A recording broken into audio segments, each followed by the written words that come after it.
ارشاد مقدس فیضان صاحب آستانہ فیضان سجد سالار نعرہ تکبیر نعرہ رسالت.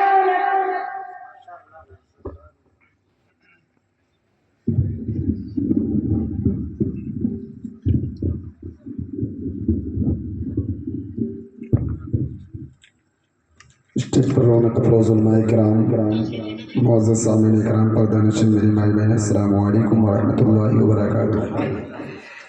نحمده ونصلي ونسلم على رسوله الكريم، اما بعد فاعوذ بالله من الشيطان الرجيم، بسم الله الرحمن الرحيم.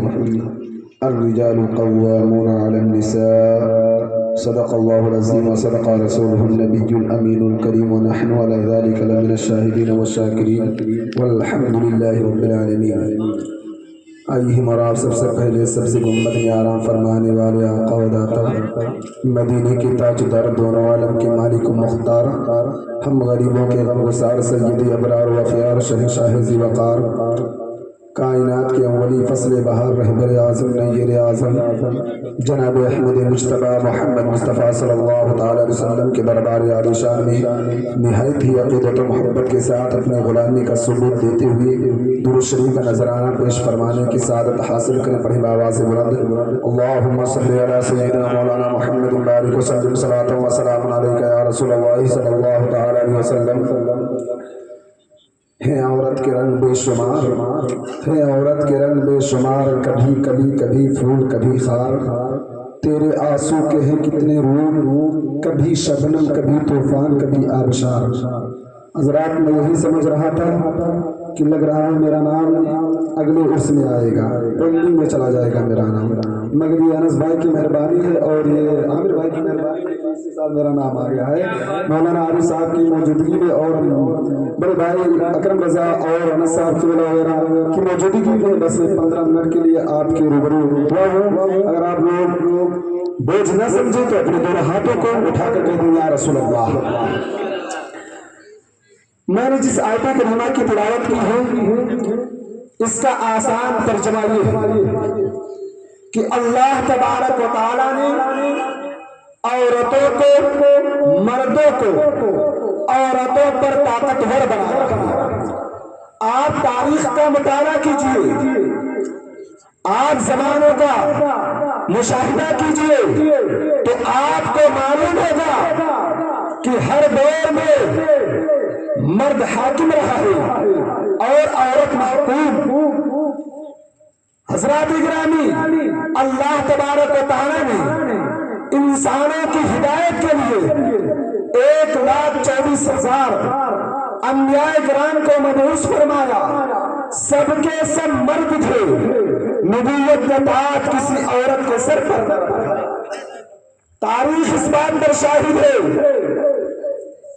کہ اللہ تبارک و تعالیٰ نے مردوں کو افسر بنایا ہے عورتوں پر. اللہ تبارک و تعالیٰ نے حضرت آدم علیہ السلام کی بائیں پسلی سے عورت کو بنایا. اسی لیے اللہ تبارک و تعالیٰ ارشاد فرماتا ہے الرجال قوامون علی النساء، یعنی مرد افسر ہے عورتوں پر. اس آیت کریمہ کا شان و نزول یہ ہے کہ حضرت سعد بن ربیع نے اپنی بیوی کو کسی غلطی پر ایک تماچا مارا تو حضرت سعد بن ربیع کے سسر نے سرکار مدینہ علیہ السلام کے دربار عالی شان میں شکایت لے کر گئے تو یہ آیت کریمہ نازل ہوئی کہ مرد افسر ہے عورتوں پر. آپ تاریخ کا مطالعہ کیجئے تو آپ کو معلوم ہوگا کہ اسلام سے پہلے عورتوں کی حالت ناقابل شنود تھی، عورتوں کا کوئی مقام نہیں تھا، عورتوں کی کوئی عزت نہیں تھی، عورتوں کو کوئی نگاہ عزت سے نہ دیکھتے تھے، عورتوں کو صرف نفسیات خواہش کا ذریعہ سمجھتے تھے. لفظ عورت ایک گالی بن چکا تھا. جہالت یہاں تک پھیل چکی تھی کہ لوگ بیوہ عورتوں کو منحوس سمجھتے تھے، بیوہ عورتوں کے سائے سے بھی لوگ دور رہتے تھے، بیوہ عورتوں کو کوئی نگاہ عزت سے نہ دیکھتے تھے. درندگی یہاں